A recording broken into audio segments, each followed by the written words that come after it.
is there. I could start to see, especially now that I've started watching Twitch as opposed to the broadcast through somebody's windshield, is understanding that the decisions they're making are all based on what they see with their eyes.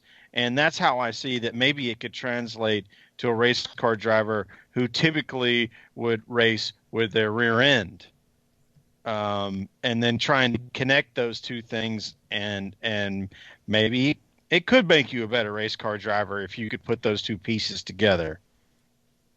Well, it's solving a puzzle, right? And like that's it. That's all of these tracks. It's just that on the iRacing service, you got some guys that are just truly robotic and how good they are at this. I mean, there's a lot of factors going on in a race car at any given time out there in the real world. I'm not saying there aren't some guys that are just incredibly consistent and awesome. They are. But the car is going to be a lot more stable for you on iRacing and be a lot more easy to repeat that same lap over and over and over again. And the fall off for the tires is always going to be the same, right? Like you're going to be able to, being able to repeat the same action and get the same result, that just doesn't necessarily translate to the real world the exact same. Like it might just be a little different. There might be more rubber down on the track. There might be a little hotter, might be a little cooler. It might be you're running more stagger over there on the right front than you did before. So a lot of these changes, and look, I'm not saying that isn't reflected into iRacing. It can be, but a lot of the times here we're talking about a kind of controlled setting versus a race car is the most uncontrolled setting that there ever is, probably in any other sport. There's a lot of things that can go wrong at any given time, and the way the other cars are around you as well. Yeah, a lot of moving parts. And you have to, surface temperature, speed, humidity, factor it all in. Yeah, all the stuff that I'm amazed just watching it from a software perspective that they're able to simulate as much as they can. But I think Tommy Joe's point being here that you just need the biggest supercomputer in the world times a million to the millionth power to get all those nuances, all of that extra little stuff to make that thing happen. That's really cool. And I guess it's just like anything. Practice makes perfect, Tommy, that, we see the same guys in there that are, really strong at this versus the guys who aren't necessarily as strong at it that are great at race cars. So, kind of a different discipline is what it feels like. This is a skill. I respect. Look, I'm doing it now, and I've gotten to the point now where I'm at least not embarrassing myself on it, and I'm racing because they split you up based on what's called your I rating, which is basically your skill level at the game, which either progresses or digresses after every race. Basically, like if you're in with a bunch of people that have a really high I rating and you do pretty good, you're going to gain a lot, right? But if you're in there with a bunch of people that have a lower I rating and you do bad, well, then you're going to lose a lot more. So it's always kind of based off the strength of the field and all of that. And so you're kind of grouped up. And I'm starting to get to where I'm grouped near the top groups basically every single time. And I'm racing against guys that are like in the pro series of iRacing. And I'm telling you, it is incredible how consistently fast these guys are able to be on this and service. I mean, I am impressed by it without a doubt. Without a doubt. Now, am I going to sit here and go sign them up to the 48 at the end of the year? No, I'm probably not doing that. Man, I'm enthralled by this now too because I mean, there's something to be said about how well it's simulated that guys who drive race cars for a living are doing really well at it. And we talked about this before, Sherwin. There's no NFL player on earth that could possibly sit down and play Madden and be good at it. Just based on the same sort of near skill set that they have. But to have a top driver go in and then be a top simulator driver, that's I don't know. I'm amazed by it. Again, from the software perspective. Look, I absolutely Parker Kligerman, guys, has been all over this. He said that iRacing should essentially take the place, or maybe not take the place, but be an additional development series for NASCAR, and that the reward for that could be a ride in an ARCA car or something like that. Like that could be used as a development series for people that maybe don't have the funding, right? And I love that idea. Like, I think that's awesome. That's a killer idea, and I think it should be promoted as such. And I think NASCAR is doing a really good job with how they are marketing that Coca-Cola iRacing series. I think it's really neat. Do you know? Yeah, I think. Go ahead, Rusty. Do you know if they've put any of those guys in a car, and have they had any success? I think they did a little exhibition with them in a late model. This is probably last year with some of the guys that ran near the front of the field. Zach Novak, he was one of them. I think he won the championship. I'm not sure how they did. Like, I didn't get any reports of that, but I know that's out there. A few of them. Yeah. Sure, you were saying? No, I was going to say I think it's a great idea. I think in combination with racing a sim, like moving up, migrating through the series as Tommy was talking about on the sim side of the platform, that there's got to be some sort of combination of being in the seat of at least a cart to have the perspective of, understanding the difference between just looking at a monitor and then judging what you're supposed to be doing based on what you see versus judging what you should be doing based on what you feel. There's got to be something before you get all the way to ARCA and all of a sudden they're like, hey, we're at Daytona. Let's have another 78 cautions and have 6 cars finish on the lead lap. We've done that. We've done that without iRacing.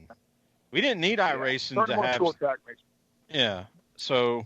Like a Legends car or some sort of late model type of thing, like that makes probably more sense than just throwing them in an ARCA car, because you don't know what their real world driving experience is going to be before that, and that would probably be a big ask. But I will say this about those guys, and we can kind of put it to bed. They absolutely are some of the most detail oriented people. You start talking about guys that are really iRacing at an extremely high level. I mean, you're talking about they're looking at tire wear down to like 1 degree of tire wear on a run and being the difference between running up front and running in the back of one of those top level races. And they're perfecting setups and looking at data acquisition and just like degrees of brake pressure going into a corner versus letting it roll longer. And we're talking about some really impressively detail oriented people that are doing this. And that's just part of it to compete at that high of a level in service. Sure. So that was actually leading into my next question. What does it take to be successful here? And Tommy, with the top 5 finish at Talladega in the Xfinity race on Saturday, there had to be something there that clicked, something different. What does it take to run up front and to finish up front? I guess is probably even better. All right, look, to get a top 5 at Talladega, you got to be a little lucky. I mean, just straight up, you got to be a little bit lucky. I'm not saying you can't be good too, because I did a lot. A whole lot of practice leading up to it and kind of put myself in scenarios. And, like all week when you're there and you're running at the same track and you kind of know when the big one is forming and you kind of know when things are going to happen or maybe not happen, you just kind of learn the tendencies, right? And so for me, that's all that was Talladega. It was like a tendency race. And there was a part of the broadcast where they looked at an in-car shot from me where I kind of dodged through a wreck. And look, some of that's luck, 100%. But one of the things they said was, well, it looks like Tommy Joe's backing out of it here before the wreck even happens. And it's because, like, I had kind of been there before, and I just knew, like, okay, we're kind of coming down to the end here, and I see a couple guys bounce off each other, and I'm going, you know what, we're just going to wreck. We're not going to make it through this. And sure enough, we did. And it's like really hard to control. I think it's harder to control one of those cars on iRacing than it is in real life, because you just don't know how close to the edge you are sometimes in the car. Whereas like in real life, I know when I'm close to the edge and I kind of reel it back. Whereas some people just don't. You just don't have that same feel in iRacing. And sometimes you bump somebody and it doesn't work. And I guess in that sense, it's no different than real life. But like, how did I get a top 5 at Dega? Yeah, I'm prepared for it without a doubt. And I love restrictor plate racing, but also I got pretty lucky to go from 14th to 4th on a green, white checker restart. You got to have a little bit of luck there too. I like, the factors that you brought up, luck, and then what I'll call clairvoyance, and those type of things. Not the typical, like, well, the tires and the engine and the shop and the guys and blah, blah, blah. Well, you got to have luck and you got to have, you got to be able to see the future. I think that perfectly describes the super speedway. I kept trying to say plate racing, and I'm trying to get that out of my vocabulary. But I think that perfectly describes that kind of racing. As it comes down to the end, and especially when you're looking at something like Daytona, Talladega. Obviously, Sherwin, I've come full circle and love it now. And I think a lot of that is just us having been there. Probably 90% of it is us having been there and experienced that whole deal. That's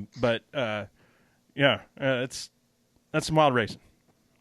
Well, I mean, for me, it's the and I said this. I think I sent this out on Twitter. Actually, I know I did. It's I don't ever have any interest ever again in sitting in the grandstands at Talladega, but the whole let's get 15 or 20 people together and go camp on the infield and then go, put the camping chairs up out there on the back stretch and watch the cars go by. And then we get 45 seconds to chit chat with each other before they come back by. There is something unique about that. Walking all the way down Talladega Boulevard to the middle of turn 1 and 2 and seeing those cars looking like they're in a slot that's like 100% banked, or, I guess it would be, what would you call it? 50% banked. I mean, it might as well be 100. They basically, you're looking at the hood, or not the hood, but like the hood and the roof of the cars that goes by because the banking's so high.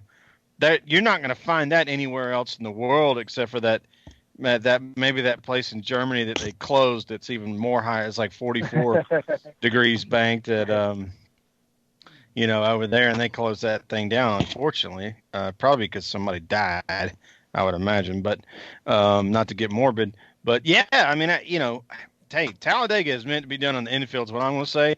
People, please go buy tickets and sit in the bleachers whenever you can, because Talladega is an experience any race fan should have. But once you've done that once, find the infield. So something else I think is cool is, I mean, what did we run? What race did we run on Sunday? We ran the Geico 70 in the Coca-Cola iRacing Series. I mean, this isn't like, Joe's Tire Shop 70.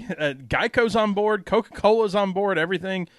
Tommy, have you seen, obviously you're paying attention to this stuff, and you even said Coca-Cola iRacing Series earlier, this sponsorship opportunities here. Have you seen any, I don't know, what's your perspective on that? I think it's awesome.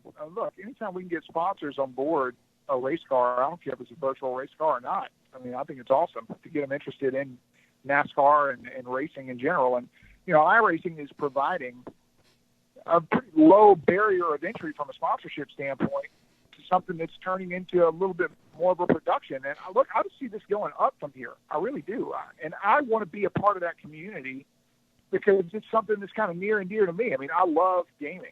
I really do. And I am also extremely competitive, especially when it comes to racing. So, like, I have taken this probably more seriously than I should. But it's been really neat to see the feedback from the iRacing community, like, towards me even. Like, oh, man, here comes a real NASCAR driver. I'm getting to race against a guy that's out there doing it, and he's, like, really into this. And so, it's just really been, I would say, 98% supportive. It's really, really been a lot of fun. Well, you may remember this or not, Rusty. You tend to have a better memory than me, but, that whole campground section that we've been staying at the last 2 years at Talladega on the infield was all sponsored by Geico. Mm-hmm. They've been a big supporter of Talladega. Yeah. So to see them, extend that over to iRacing, I mean, that was really cool to me. Let's talk about some real race. That kind of puts down iRacing, but let's talk about, physical world racing. We have the tentative schedule announced. And, who knows, subject to change, et cetera, but Tommy, what were your first thoughts on this? I mean, we've got, a lot of stuff we were talking about, whether it be double headers, whether it be Wednesday night races or Wednesday afternoon, whatever. What are you thinking? I think the same thing that I said to NASCAR when they first kind of called and were asking some of the teams about some of these potential ideas. Like, however you all want to do it, we're there. And, yeah, some of that might be a little inconvenient for us. A midweek race, obviously, that'd be tough on a small team. But however we need to do it, we're going to figure out how to do it. And I think NASCAR understands some of the – really, and I mean this. You guys know I've been really critical on your podcast before. NASCAR really is trying to make this feasible for every size team in the garage right now. Like, they understand how important this is to do this right and not put the teams in a bad spot. And that's every team in the garage, not just the ones at the front of the field. So I think NASCAR is handling this as well as they can, and we just need to be adaptable and roll with it. And I think it's going to be really cool to go to Darlington for a spring/summer race. I think that's really neat to potentially be able to go there. Now, I don't know what that means for Xfinity and trucks. We don't know that yet, but it looks like for the Cup Series, that's going to be the first spot they're going, and I think it's really neat. Yeah, I think it's great. I think Rusty and I even said this before we heard a lot of the pros say it, not to say that we beat them to the punch because they were probably already thinking it, but what better time to shake up that little can of, 5 die in a Yahtzee game and try something different.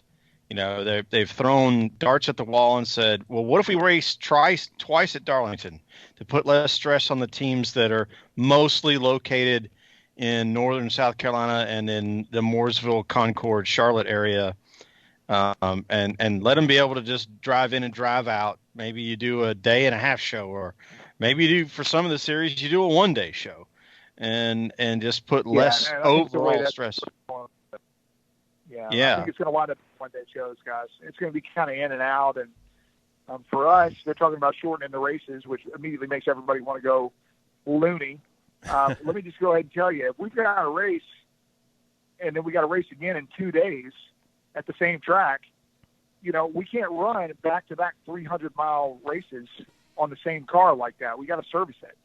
But now, could we run back-to-back 200-mile races in that type of car, or 150-mile races? Yeah, we could, and I feel like we're still going to put on a really good show. So I just don't see that as a big hang-up, and I think NASCAR is just trying to be creative, like you're talking about. I mean, they're going to think of the ways that they can do this and put a good product out there for everybody to watch. Well, problem solving is key in times where that are unpredictable, and this is exactly what we've got, is unpredictability, and I think they should take advantage, exactly like they've been saying. We're going to try to race as many places as these guys can drive to in a reasonable amount of time, and get cars prepared in a reasonable amount of time. I'd love it to death to see more than one race on on the Roval at Charlotte, knowing full well in advance that it takes a long, long time to change Charlotte from the quad oval to the Roval. So they're going to have to give some time between those. So if they run the 600 like it sounds like they're planning to do, it's going to be 2 or 3 months before they could put a Roval on. But I applaud the fact that they're kind of just saying, look, we don't know what's going to happen. We know the tracks that we can go to. Can we go to can we do a Virginia series where we do, Martinsville, Richmond, and then maybe go to VIR? And because all those are relatively reasonable distance from Charlotte. Obviously, those are going to require some wildly different cars. And it may just be front end and rear end geometry to change from Martinsville to Richmond, but to go to VIR obviously requires a road course car. And that's a different animal altogether. But just to keep it compact, maybe that's the way you go. I'm sorry for the Chicagos and the Kansases and the Texases of the world that they might miss out a little bit. Who knows? Yeah. Well, I just don't think NASCAR is going to be making the calls on that, though, guys. You got to remember, when it comes to these orders, they're coming from the state level. Whether or not they're going to even allow this, and that's what's going on right now. NASCAR is basically waiting for approval from state governments to approve any of this before they really get to call it. So it's not that NASCAR wouldn't go to Kansas; they would. It's just the Kansas state government would have to approve it. And same thing with Texas, and same thing with Illinois. And so really this is turning into a little bit of a political issue where we know out west and in the Northeast, they're going to probably lean a lot more conservative when it comes to like opening up the states, right? Probably not conservative politically, but probably liberal politically, but conservative when it comes to allowing these type of events to take place. Whereas we know in the South, everybody's probably going to be a little quicker to open. And so that's just what's going to happen. And unfortunately, NASCAR is going to have to operate in those confines until we know that there is a cure out there, or that we know that we've really got this under control. It's going to be a changing target, like probably on a weekly basis. And that is incredibly tough to manage. On a team level, I can say it's tough to manage. And I'm sure from an organizational level like NASCAR, it's incredibly difficult. Yeah, well, from a state mandate perspective, we could race next weekend in Atlanta. Oh man, right. I don't want to get. I don't want to get into that. I don't want to get into that either. We get one of those races pretty quick. I mean, NASCAR picked the end of May to kind of allow a few things to shake out, but also they know that these teams have laid off a bunch of people. I can tell you, Martin Motorsports did. Mm-hmm. We absolutely laid people off. We had to, and obviously it's a furlough. It's not like we're not going to bring them back. Right. But we had no choice as a small team. We can't operate with no income. No business can. Right. So essentially, we got to get everybody back in there, get the cars ready to go, and then go. And that's what NASCAR is doing. They're basically waiting to tell everybody go. And then when they say go, it can't just be race that weekend. It's got to be, okay, let's give you a few weeks to get everything sorted back up, and then we'll go. So, yeah, no doubt. Moving on a bit, we've got guys. Unfortunately, I'm going to wind up. Look, I'm going to have to wind up letting you guys go here in just a minute. So if anything is absolutely got to be asked me, you got to ask me now. When are you racing next? That's a good. Were you talking about iRacing? iRacing, yes, sir. If I can get my internet to work. In real life, it looks like it's going to wind up being kind of late May, and yeah, I cannot wait to get back in the seat of the AAN Adjusters Camaro. I am stoked about it. I cannot wait. And I think we've shown that we've got a lot of speed in our cars as well. So excited about the opportunity, and really I'm kind of waiting around like you guys are for them to tell us to go. And as soon as we know for sure, I'm sure I'm going to be one of the first people they call, one of the drivers and the team owners. I'm assuming they're going to let me know first, and then I will be very happy to share that news with the world. How does this anxiousness to start racing, and we'll close out with this one with you, Tommy, compare to like off season? Because off season feels like it's predictable, and you just came off a 30 or 40 week, deal, and you get to take a break. Versus right now, kind of the unexpected break. It feels like, there's so much anticipation around this, fan perspective, driver perspective. How are those first few races going to go? Is it just going to be bonkers? It's going to be bizarre.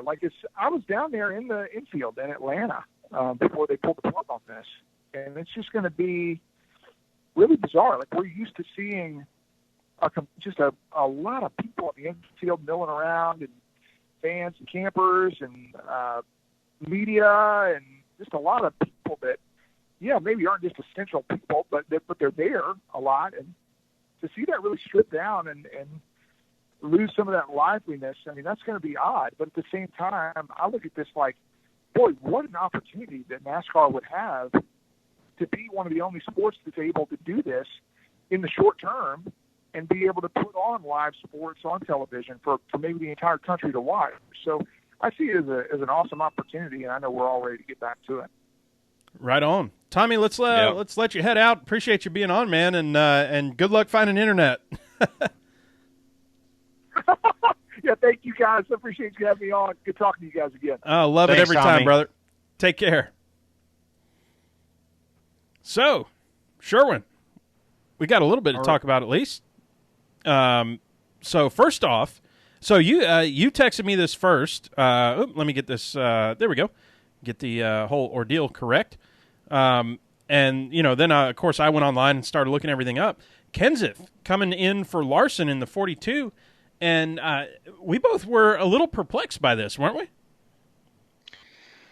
I was at first until I read, Chip's sort of press release on why that was a good decision, and I couldn't find a reason to disagree with him. Okay. And what was that perspective? Yeah, stability, notoriety, professionalism, Hall of Fame racer. Like, okay, like let's dig ourselves out of a bad situation and put the best situation forward. Now, what we do know now is that Chip actually called Carl Edwards first. Oh, crap!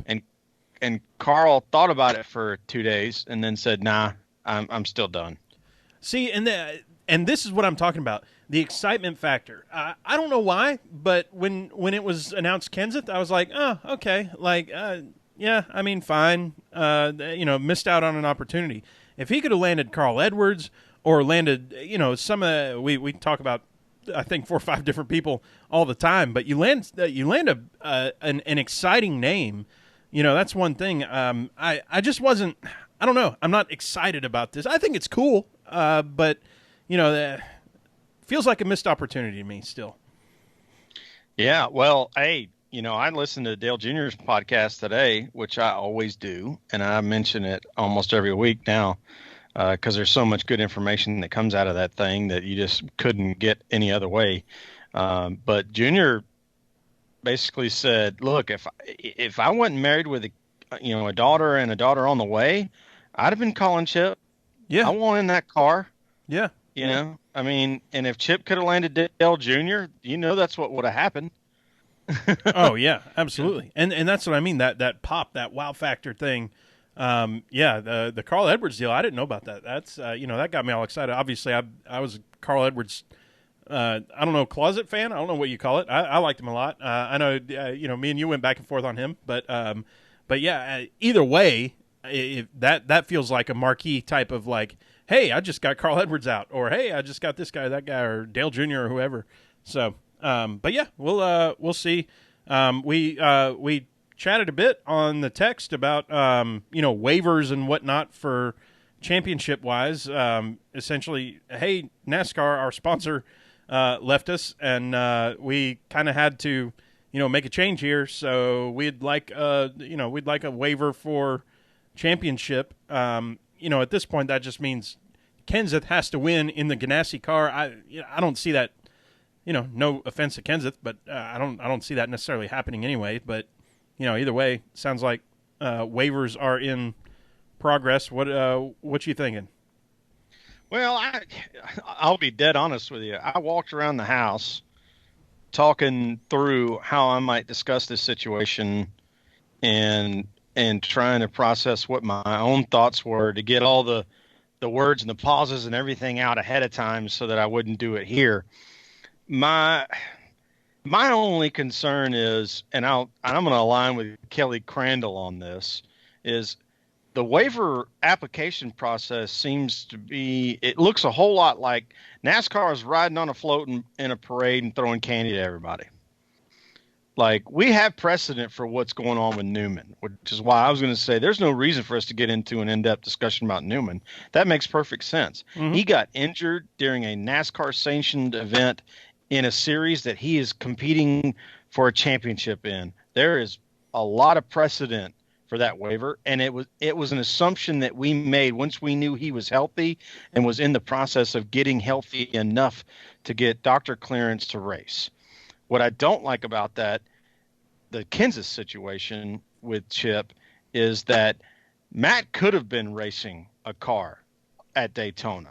He chose not to because he didn't want to race a bad car for low pay. And for a guy that's won 39 races in a championship, 2 500s, he's got plenty of money. He doesn't have to make that decision. He can say, I'm going to stay at home with the girls. Totally understand that. I'm not sure understand why this situation warrants a waiver outside of NASCAR saying, we want to help you out with your sponsors, which NASCAR has basically said they would never do. Not in as many words, but they're basically giving them a pass to make sure those sponsors stay so that Chip still has 2 cars. I'm not sure I can totally wrap my head around that. Yeah, I mean that's it's an interesting perspective. I almost feel like you know, throwing a lifesaver to or a little what do they call them, like the water wings or the swimmies as we called them when we were young, to somebody drowning in the ocean. Like, yeah, sure. Yeah, you can have a waiver. We don't care. Or maybe they throw this coronavirus blanket over the whole thing, not necessarily getting into the nuances of, hey, there's a there's a pretty specific reason why the driver that was in there now cannot race for a championship. I don't know. When I heard it, I was just like, okay, sure, why not? Yeah, Kenseth championship waiver, blah blah blah. I didn't really go into the, I don't know, the nuance aspect of it, but no, I think it's a good point. You did bring it up slightly here that Ryan Newman medically cleared, and I put exclamation points out of it, like medically cleared. You know, dude can race again. Holy crap! You know, I always look for silver linings in the, you know, in tragedy and all the stuff we're going through and blah blah blah. How about Newman missing one or two races essentially after that wreck? If you'd have told me then that he'd have missed two races, I'd have told you, you know, what pandemic would have come across us, and now we found out. But yeah, it's that's really cool to me that he's going to be back racing. I think it's amazing. Well, I mean, I think that is too. That is, you know, that is definitely the silver lining of this whole process, is that Ryan's healthy. He wants to race. Doctors say he can race. NASCAR says he can race. That is an absolute positive to this whole situation, and maybe it'll be a bright spot. I mean, I'm certain that it is, you know, for Ryan Newman fans, and I would believe most of NASCAR, the entire kingdom of NASCAR, would probably agree that this is one of the positive stories in what has been a pretty trying almost 2 months now situation. So yeah, I mean, this is good all the way around for the Newman and the Six team and Roush Racing and all the fans that appreciate Ryan and the stuff that he does on and off the track. Did you first see and second participate in the Jeff Gluck poll, the big long poll that he put out about, you know, just all kinds of different things, but there's one in specifically that I wanted to talk about, but did you see it?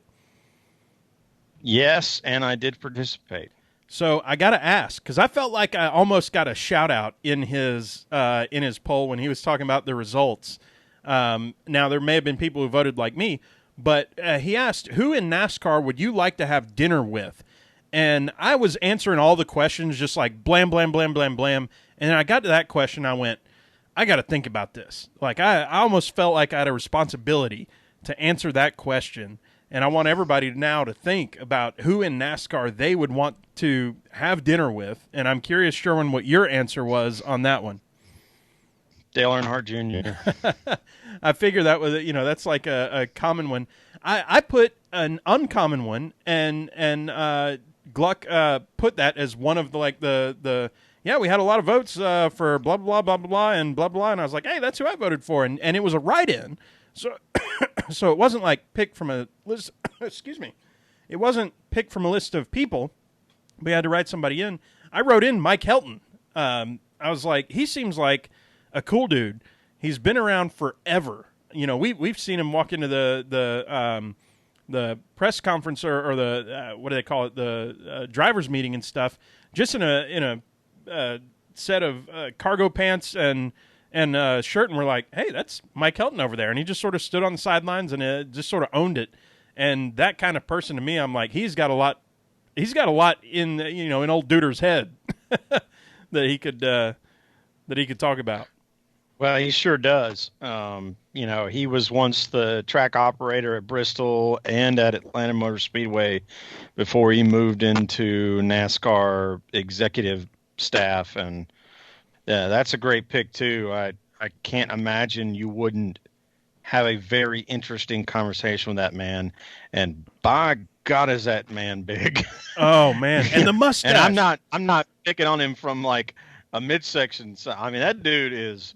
what is he, 6'5", 6'6"? I mean, that is a big old dude. I mean, he's probably got when he walked into the room, he like commanded the room. People turned to look. It gets quiet when he walks in. And he didn't have anything to do with the meeting. The latest one that we were at, he just walked in to just see what's going on, and everybody's like, "There's Mike Helton. There's Mike Helton." It's like, hell yeah.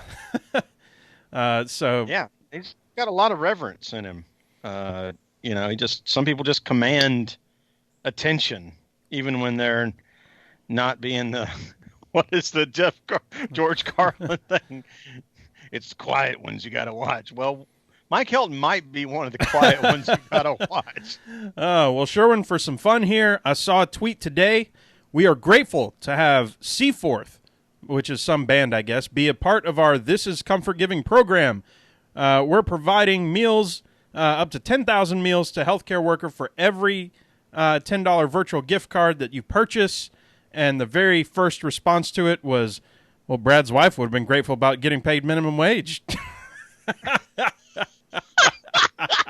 We didn't get a chance last time. Not that he would have been able to look because he was on his phone, but yeah, I was having some fun with some folks on Twitter today about Brad. Yeah, that was a tweet I saw from Cracker Barrel, and of course, Brad's wife is right up there in the responses. People are just on top of this. So thank you to Cracker Barrel, and thank you to the Cracker Barrel fan club community on that one. That was fun to watch. Sherwin, as hard as go ahead. As hard as they hit that account, they must have them on like notifications. Oh yeah, you like turn one account on notifications, so your phone buzzes, and you're like, "Oh, Cracker Barrel tweeted, Brad's wife." Oh man, I cannot get enough. Continue tweeting, everybody. Beast on the YouTube says he spit his beer out on that one. Oh, good times. Sherwin, virtual Dover coming up. Last week was not a very good week for us. You picked Ross Chastain, and I put a frowny face because you totally stole my pick. And he finished 29th. So I picked Hamlin and put a frowny face because Hamlin, and he finished 39th. And so that was the end of that. Let me see here. Let me write down. Hold on. Did you hear the story about Hamlin? No. What was the story? About why he finished so poorly? Did he rage quit or something? What did he do? No, it's even better than that. So he's just racing along, and his 4-year-old daughter, the oldest one, Taylor, she comes in with a TV remote control. I guess every every TV in their house probably is the same TV, Samsung or whatever his, what Hisense or whatever he's tied to sponsorship wise. And she walks up behind him and hits the power button, shuts his monitor off. And iRacing did not realize that is what had happened, because he did this crazy all by himself, smashed the outside wall, and then came in and smashed the pit wall, and they just canceled him. Like, you're done. Black flag. Your day is over, buddy. I don't care if you got to reset or not. And then this video comes out, and it is so funny. I don't know if it was Jordan Fish that was probably filming it. Mm-hmm. That's Hamlin's wife, and she hits it, the screen goes black, and you see Denny's face go, "What the?" Mm-hmm. As you might put it, and then she turns around and looks at Mom holding the phone, and has this face of, "I think I just did that." Whoops. You know what? So regardless of what I got, great. Regardless of what we might poke at Hamlin for, that's hilarious. That's fantastic. Yeah, and that's just a story you don't get in in the regular racing year. Maybe one of my favorite things about the iRacing stuff is any of that type of things that's going on. We talked about Matt DiBenedetto racing, first in his underwear, then in a giraffe suit. You don't get that in the normal world, or in the normal racing world. You don't get some kid pressing the power button and going, oops, in the middle of that. So, this is fun stuff. I thought funny was TJ Majors, who's sponsor for Joey and used to sponsor for Junior, said, well, if Denny was, using a regular computer monitor like the rest of us savages instead of an actual television, that couldn't happen. Oh, man. Yeah, That's good. That's very funny. And how many times is she going to go up and press the power button? Only that one time. You know, it's hilarious to me. So so with that, we got to make some picks. With Dover coming up, virtual Dover, we got. So what's it going to be? Let's see. I guess I got to go first, having finished 39th versus your 29th. So congrats on that. So again, I can sit here and pick the favorites and whatnot. I'll pick one guy who has finished solid recently, and I think I don't know. I sit here and say I think I have a chance. Who knows? But I'm picking Kevin Harvick. Harvick.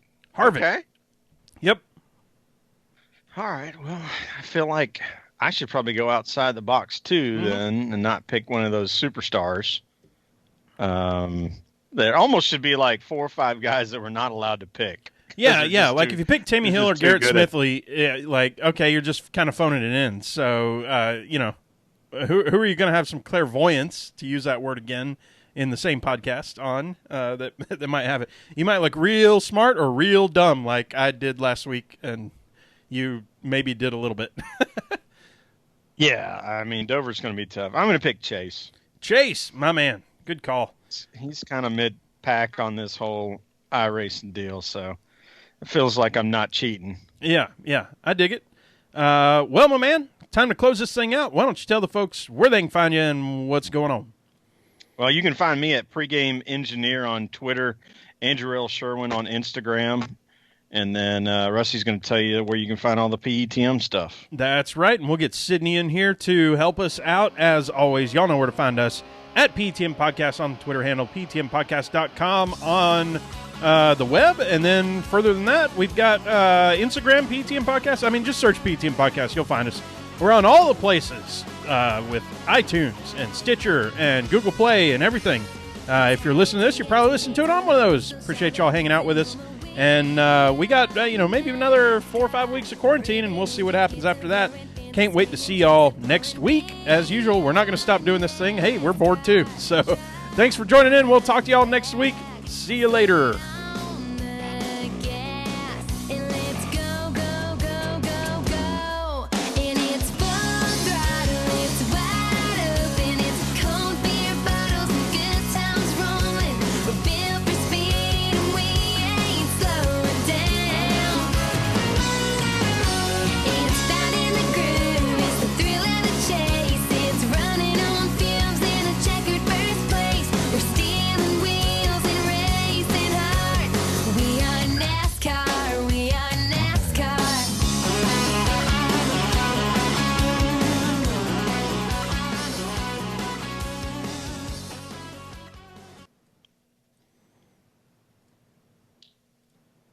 That's a wrap. I haven't been able to follow along on here.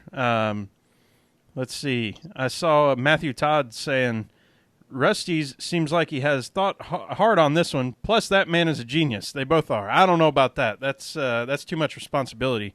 I can't be a genius. If I'm a genius, what does that make, Albert Einstein? Yeah, that is a lot of responsibility. Yeah, yeah. I do not want maybe I do want on my gravestone to be Rusty, genius. I'd actually be cool with that, but it would not be, I don't think it would be faithful to accuracy. Well, there's only one. So now that we're in NASCAR After Dark, and I know we were driving through the show sheet because we definitely, we got a lot of time out of Tommy and needed to get through it. But the only thing I wanted to add about the Kenseth waiver thing was it feels like kind of a Pandora's box of law of unintended consequences. Like, I understand we can throw a COVID blanket over this whole thing, right? And we definitely will, because obviously we know the schedule. There's going to be tracks that miss out, and one of the things that we didn't get to that I wanted to kind of lean on and within that conversation was, look, for you still have 2 different companies that are operating racetracks on the grand scale, but then you also still have two private tracks in Pocono and Dover. And so they're going to have to make good decisions in fairness around who they give races to, or at least have a negotiation process on how TV money is managed. Mm-hmm. So we can throw as many darts at as many walls as we want about where we could go to keep things as safe as possible.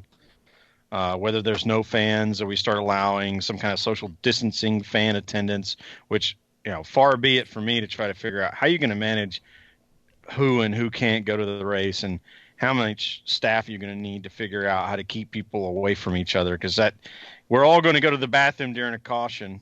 So if there's people at the race, they're all going to be standing next to each other at the trough. Well, you got to get liquored up, and then, now everybody's sterile, right? Right. And I heard some interesting things from some relatively smart people this week already that said, they've said that if you're a lifetime smoker, that's generally a bad thing for something that causes lung issues.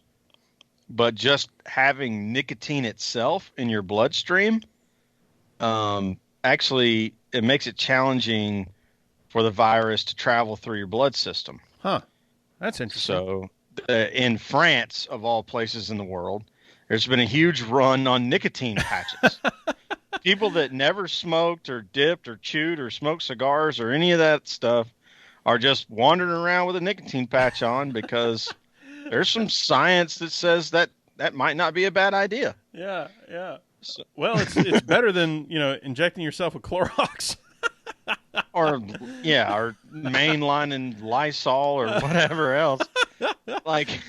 I think we were on. I think you made the best comment when we were on our kind of friend happy hour, and you were like, "Well, don't put out any press release that says don't do it. Let them do it." Right, aren't those the layers of the onion we want to peel off at this point? Oh man, yeah. This is all in fun, the y'all. Problem is, you could probably drink Clorox and it just make you sick, and then you're in the hospital taking up a bed. Yeah. And the other thing I heard, and exposed to COVID in the hospital. Yeah, that, and the other thing that I heard that was very interesting is, this is probably on the borderline of conspiracy theory, to a degree, which doesn't mean that I subscribe to it, but it was interesting to hear somebody say it, is that this whole shutdown thing wasn't necessarily about people not getting COVID. It was about not stressing out our hospital systems. Oh, absolutely. That was the that's not tinfoil at all. That is absolutely the reason. Was so we don't stress it out. That's the flattening the curve. That's the whole point of flattening the curve. I read something from a medical professional that said, "Look, you don't social distance your way into extinction of this thing. That's not the point of the social distancing. That doesn't make it go away. That just makes it so that we have enough hospital beds for the people who are dealing with it." Which I thought was like... Yeah, so we have a gradual progression. You flatten it out, like you said, then you can get the people in that need it. You can get them the things that they need in order to take care of it, should they have the strength in their immune system to fight it off at all anyway. But you have to have a bed for them in order to do that. Right. So that made total sense to me. I mean, I guess I've been hearing that a lot in a lot of different ways of using that language, and just hadn't really put it all together until today. I'm like, yeah, well, that makes perfect sense. That at some point this thing is going to become something like the flu, where a lot of people are going to get sick, but as long as everybody doesn't get sick at the same time, right, it's probably a manageable situation. Yeah, I mean, supposedly, and it's also more deadly than flu, so we got to have, we got to pay attention to it and stuff. So I don't know, but my whole point being, no, you are not in conspiracy theory land. This is absolutely the reasoning for doing what we're doing. The reason me and you are sitting in different places. What kills me is hearing folks like, my parents go out every other day to go get something like, oh, we got to run to Home Depot. Oh, we got to go. I'm like, y'all don't realize I'm sitting here in the house and I go out once a week for people like you. But then you're going out and doing stuff like, come on, man. That's a classic. Come on, man. Situation. Or I see these old people in my neighborhood that walk around together, and they walk, shoulder to shoulder, and I'm like, y'all are the reason I'm doing this. If I get this thing, I'll probably be fine. Probably. It's maybe a little bit of roll of dice, but I'll roll a 100-sided die and hope it doesn't land on 17. But y'all roll that 100-sided, or y'all are rolling like a 2-sided die. You're flipping a coin. So. I don't know. I get all riled up about this stuff. And what I leave the house about twice a week, probably, and I don't go out with gloves on. I don't go out with a mask on. Am I being a dick? I don't know. Mm-hmm. I mean, depends on who you ask. Mm-hmm. I do all the things. Like if I'm going down an aisle and I see, somebody coming towards me, I'm like, okay, I don't mind walking around to the next aisle and going all the way around and coming back through. Like, trying to do that behavior. But hell, I got to go to the grocery store, man. Yeah.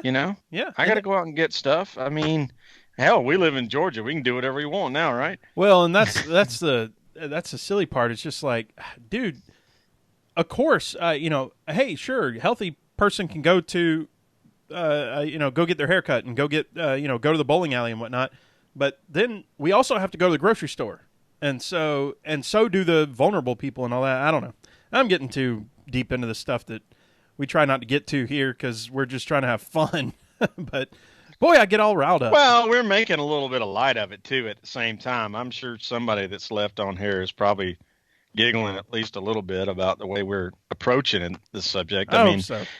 we take everything seriously, but this is our time to not take things seriously. It's like I would never pretend that either one of us is a stand-up comedian, but this is our opportunity to speak to people that we don't even know. And why, you get to be serious the other, I don't know how many hours of the week. This is the 1 hour or an hour and a half now, or by the time we're done, that we get to be silly a little bit and maybe take things a little lighter than we should. Like if we were on stage behind a microphone, right. If you get offended by it, it's because you were choosing to be offended by it. Sure. Sure. So I guess that's just my perspective. That's not really in line with what you just said, because it is easy to get fired up about this stuff. Especially, that's why I try not to pay attention to what's going on with the news, because I don't think any of them know the answers either. That's why I listen to doctors talk about stuff like this. Right. let's talk to people who know something else. How about you know what? Let's talk about racing. How about Jimmy Means last week? I'm just sitting here updating some stuff, and I'm like, man, that was really cool to talk to somebody who's been there the whole time. Just and some of the stories that he has about just about guys who aren't even around anymore and stuff. That's really cool to me. Yeah, that is probably one of my favorite experiences that we've gotten to have through this process, is to speak to someone like that. I mean, excuse me, him, Rick Mast, Rick Houston, people that have, were involved with the sport way, way before we even really had an idea that we would ever get to 250 or 41 episodes of talking about NASCAR, is to get to talk about these people, especially Rick. I mean, Jimmy, he started his first race before we were even born. Mm-hmm. And now he's still in it. I mean, he's still showing up to the racetrack every week he's allowed to with a race car. Right. That's pretty damn cool. I might have accidentally named this one PETM 240 in a few places that I shouldn't have. So, oops, sorry. We'll figure it out. Yeah, next week will be 242. Right, and next week will be. So we didn't get close with this because it wasn't fresh in my mind. But next week is Bob Pockrass, y'all. Bob coming back. Everybody that's still on, Bob Pockrass is going to give us an hour on Tuesday night, and that should be pretty interesting. You know, he was one that I was a little concerned that we might have, offended him to the point that he wouldn't come back on. But I say that I laugh. We had a blast with him, and I wanted to make I was concerned that he didn't have the same amount of fun. But the fact that he is coming back and saying, "Hey," I'm totally just amazed by. Well, you know what? There is a chance that he didn't have as much fun as we did, but you know what? I think what he does appreciate is the fact that typically in the last 4 or 5 years, he's seen us at Tweet Ups, 4 or 5 times a year, and knows how dedicated we are to the sport, and whether he agrees with what we have to say or not is really not germane. Because he, just like everybody else that really understands how this process works, is you can't agree with everybody on everything. You have to be an individual at some point. Mm-hmm. And I just appreciate that. I don't know if he just decided to with his new position with Fox, but he is way more communicative on the Twitter than he was when he was with ESPN. Well, Even to the point of sometimes kind of being a jerk, which is awesome. in the right way, not in any bad way. But yeah, he doesn't light anybody up, but he will, he'll let you know when you've said something really dumb. I think he lights people up in the most Bob Pockers way possible, and it is fantastic. It's the greatest thing on earth.